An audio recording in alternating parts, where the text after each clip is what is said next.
Hi there. I see you are busy with your plants. They look so green and healthy.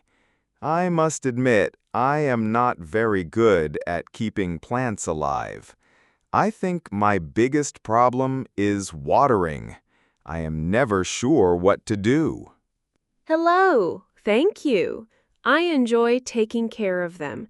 And don't worry, many people find watering tricky at first. It is one of the most common challenges for new plant owners. What seems to be the main problem for you? Well, I either forget to water them or I think I give them too much water. My last plant, a beautiful little fern, turned yellow and died. I felt very bad about it. I just don't understand the rules. Is there a simple schedule to follow, like water every Monday or something like that? That's a very common question. It would be easy if there was one simple rule for all plants, but unfortunately, it doesn't work that way. A strict schedule, like watering every single Monday, can actually be harmful to some plants. Oh, really? I thought being consistent was a good thing. Why is a fixed schedule not a good idea? Because every plant is different, and the conditions they live in are different too. Think about it. A plant in a sunny, warm window will get thirsty much faster than a plant in a cool, shady corner. The amount of light, the temperature, and even the humidity in the room all change how much water a plant needs. That makes a lot of sense. I never thought about the environment of the plant. I just thought water is water. So if I can't use a schedule, how do I know when it is the right time to water my plants? Is there a secret sign I should look for? There is. It's not really a secret, but it is a very useful technique. The best way to know if your plant needs water is to check the soil.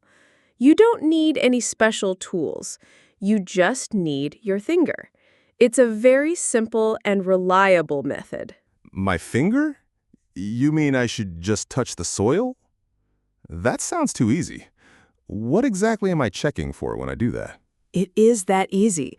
We can call it the finger test. You gently push your finger into the soil about 1 or 2 inches deep.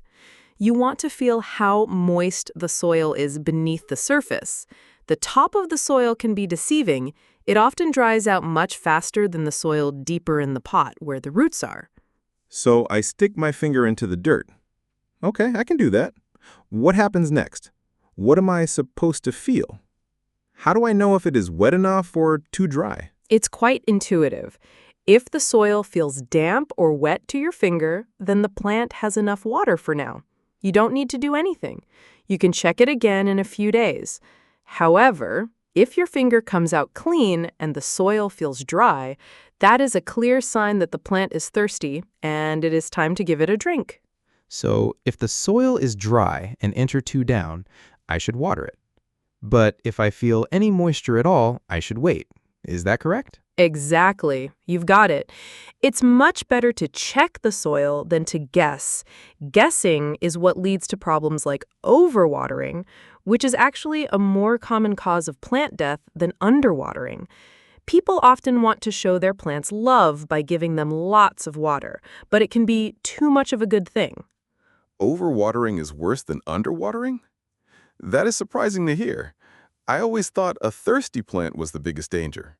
So this finger test helps prevent giving the plant too much water when it doesn't need it. That's right. It takes the guesswork out of the equation. You are responding to what the plant actually needs at that moment, not following a random schedule. It's the single most important skill for learning how to water properly. It connects you to your plant and helps you understand its needs. Okay, the finger test makes sense. But you also said that every plant is different.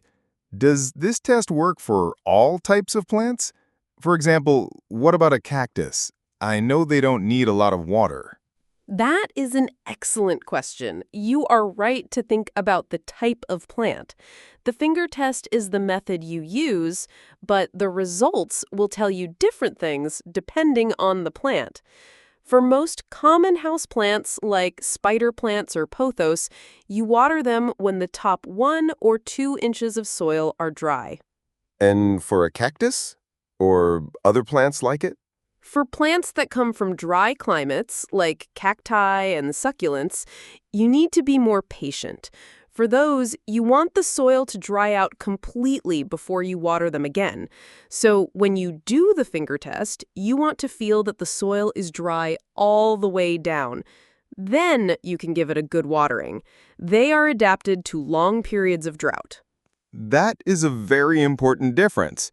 So for a cactus, I should wait until the entire pot of soil is dry. What about the opposite? Are there plants that like to be wet all the time? Yes, there are.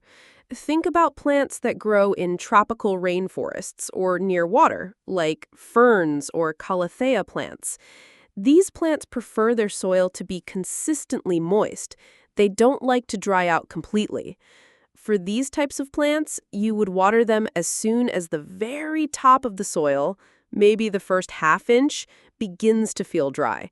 You don't want them to get soggy, just evenly moist. Wow. So I need to know what kind of plant I have.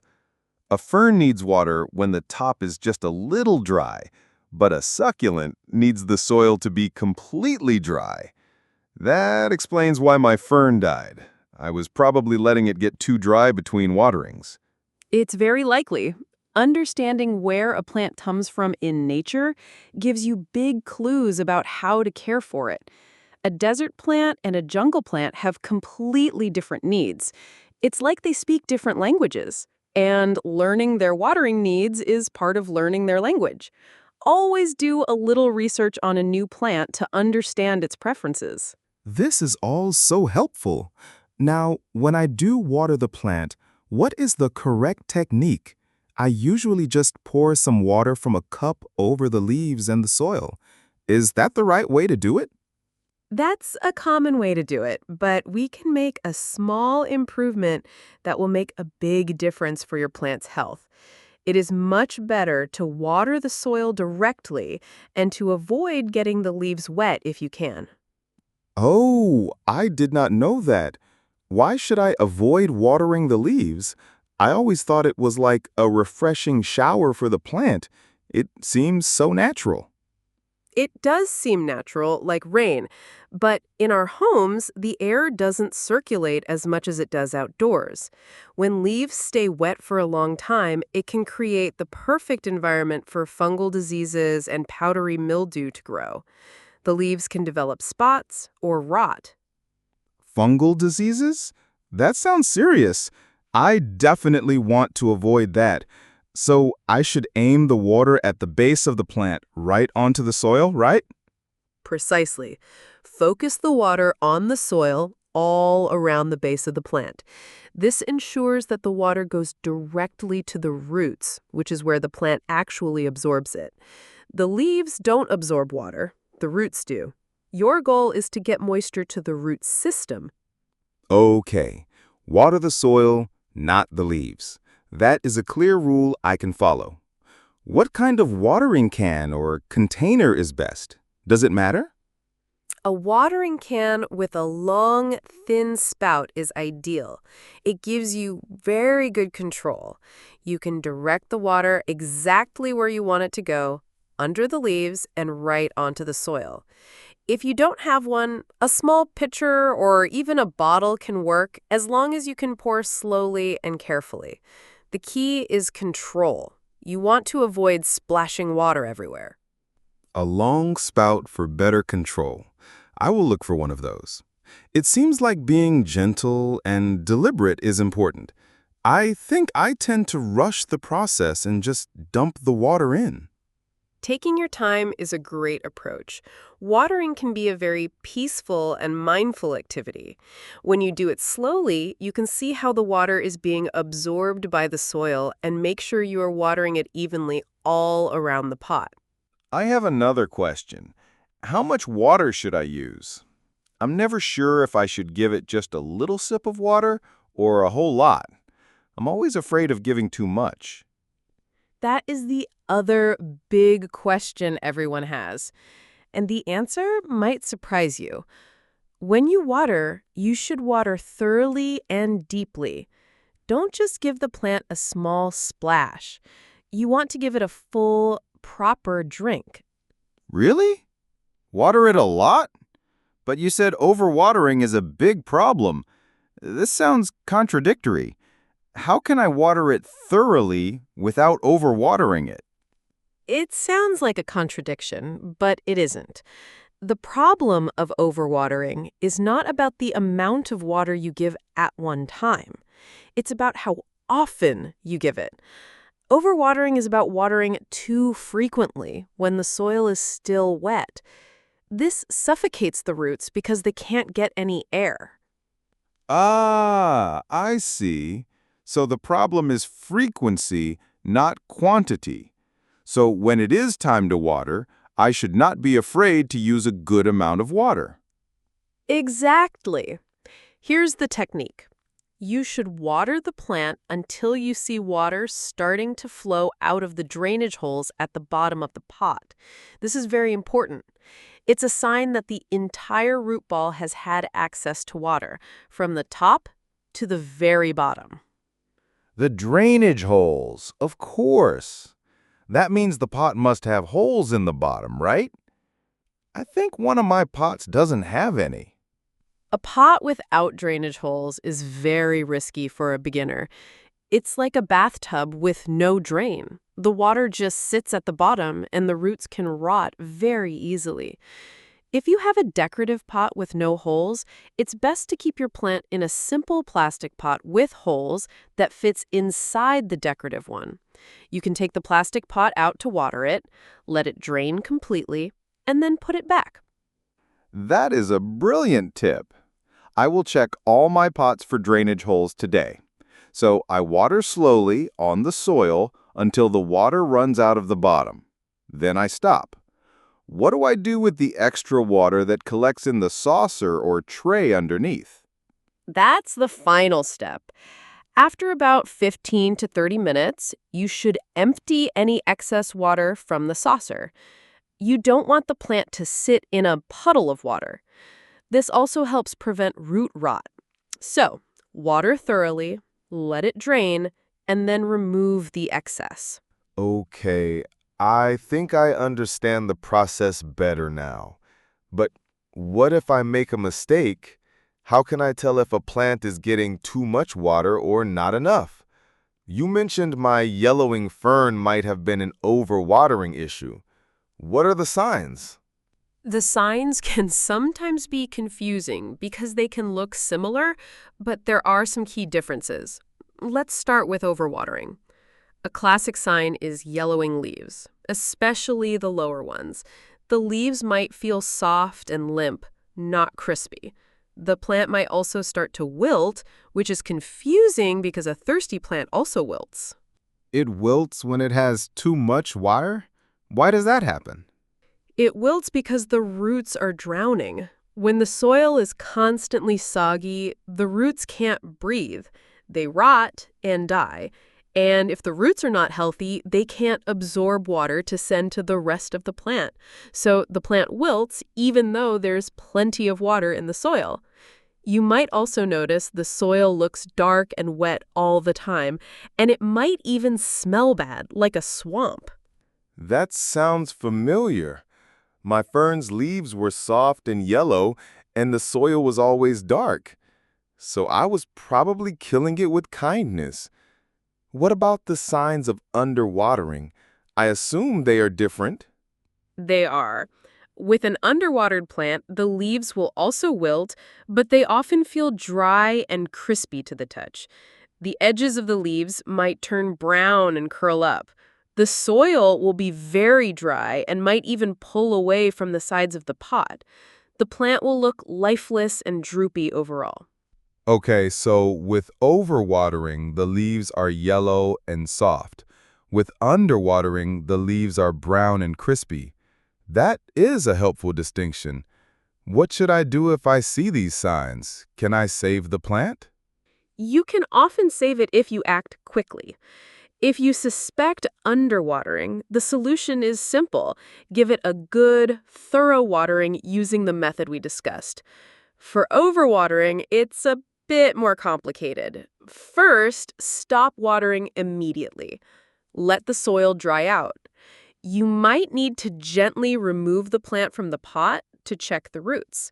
If they are brown and mushy, they are rotten. You can try to trim away the rotten parts with clean scissors and repot the plant in fresh, dry soil. It's not always successful, but it is worth a try. This is a lot to remember, but it is all starting to connect.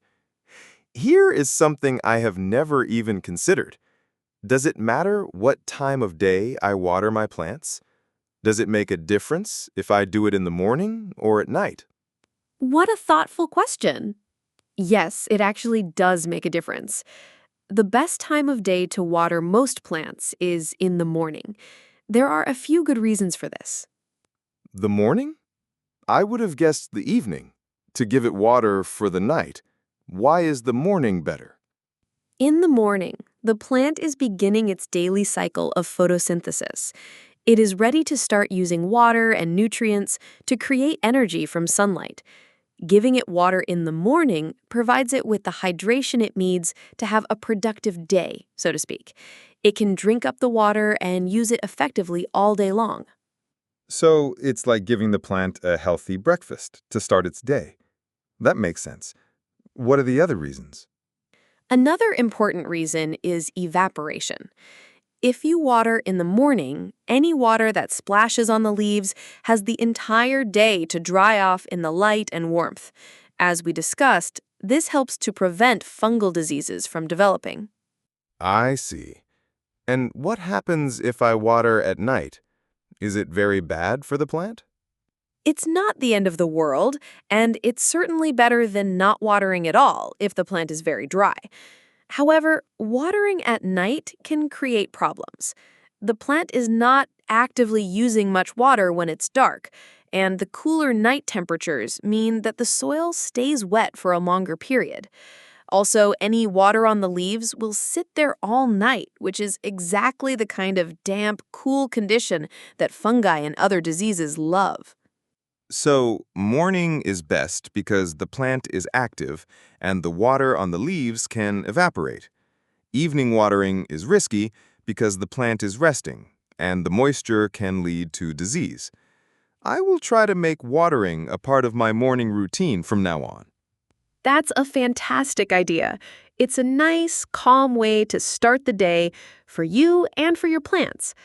Of course, this is a general rule. If you come home from work and see a plant that is completely wilted and desperate for a drink, don't wait until the next morning. Give it water right away. The main goal is to respond to the plant's needs. I am learning so much today.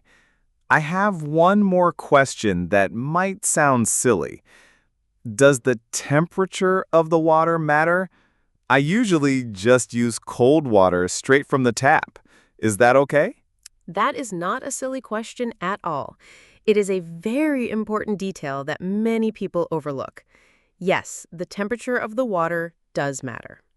Using water that is too cold or too hot can be a shock to the plant's root system. A shock? Like it actually hurts the plant? I never would have imagined that. Yes, think about it. The plant and its roots are used to the steady temperature of the soil in the pot, which is usually room temperature. Suddenly flooding those roots with icy cold water can be a real jolt to its system. It can damage the delicate root cells and inhibit the plant's ability to absorb water and nutrients. It's a bit like jumping into a freezing lake on a hot day. It's a shock. That's a great analogy. It makes perfect sense. I would not like that, so a plant probably wouldn't either. What about hot water? I assume that is also bad. Hot water is even worse. You should never use hot water. It can literally cook the roots and will kill the plant very quickly. So we want to avoid any extreme temperatures, both hot and cold. So what is the ideal temperature? Should I be using a thermometer to check the water? Oh no, you don't need to be that precise. The best water to use is simply room temperature or lukewarm water. The easiest way to do this is to fill up your watering can after you are done watering and then just leave it out. By the time your plant needs water again in a few days, the water in the can will have naturally reached the same temperature as the air in the room. That is a very simple and practical solution.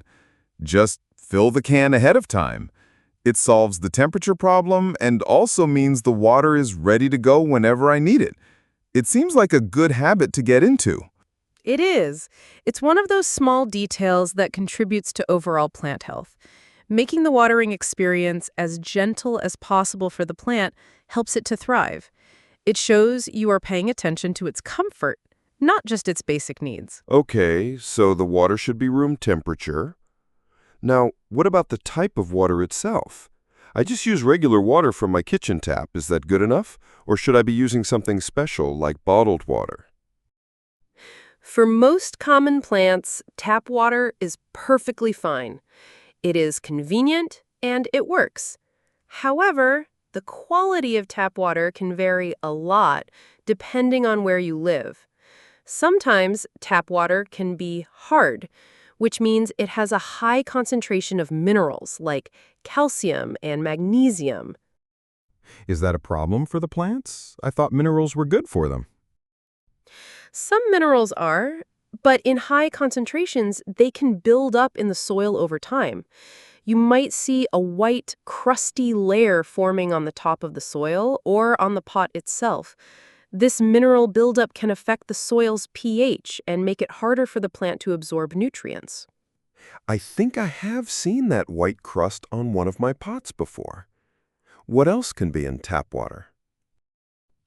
Tap water is also often treated with chemicals like chlorine and fluoride to make it safe for us to drink. Most plants are not bothered by these in small amounts. But some plants like prayer plants, spider plants, and Dracaena can be sensitive. They might show this sensitivity by developing brown, crispy tips on their leaves. My spider plant has brown tips. I always wondered why. It could be the tap water. So, what are the alternatives if my tap water is not ideal? You have a few good options. One of the easiest is to let your tap water sit out overnight in an open container like your watering can. This allows much of the chlorine to evaporate into the air.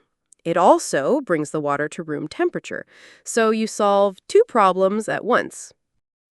That's easy enough. Just let it sit. Does that help with the minerals or fluoride?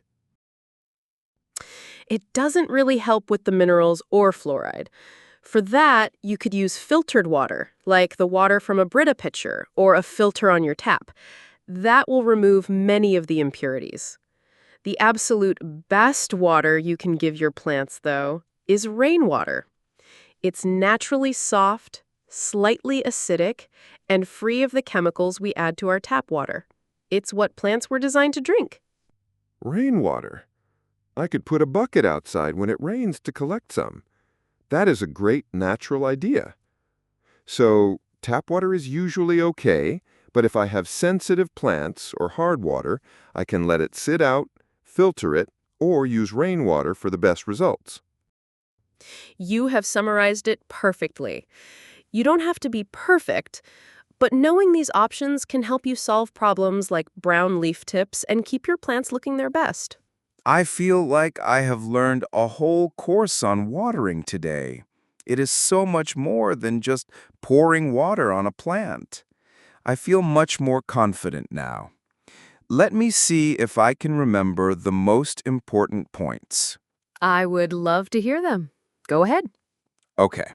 First, I should not follow a strict schedule.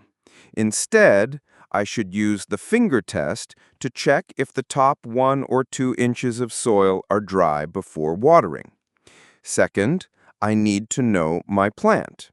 A succulent needs to dry out completely, while a fern likes to stay moist. Excellent. What else? I should water the soil, not the leaves, to prevent disease. A watering can with a long spout helps with this. And when I do water, I should do it thoroughly until water comes out of the drainage holes in the bottom of the pot. Then I should empty the saucer so the plant doesn't sit in water. Perfect. You have remembered the core techniques. I also learned to look for the signs.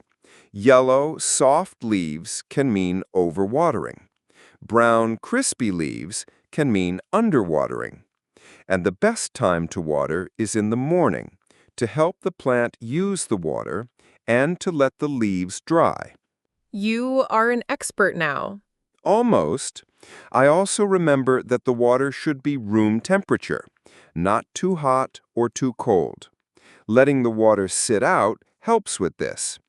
And finally, if my tap water seems to be causing problems like brown tips, I can try letting it sit out overnight, using filtered water, or even collecting rainwater. That is a flawless summary. You see, it is not so complicated when you break it down into these simple steps. The most important thing is to pay attention to your plants. They will usually tell you what they need. You just have to learn their language. Thank you so much for all of this advice. It has been incredibly helpful. I am actually excited to go home and check on my plants now. I think this time I can actually help them thrive instead of just trying to keep them alive. You are very welcome. That is the best feeling. Enjoy the process. Taking care of plants is a rewarding journey, and it sounds like you are on the right path now. Happy watering!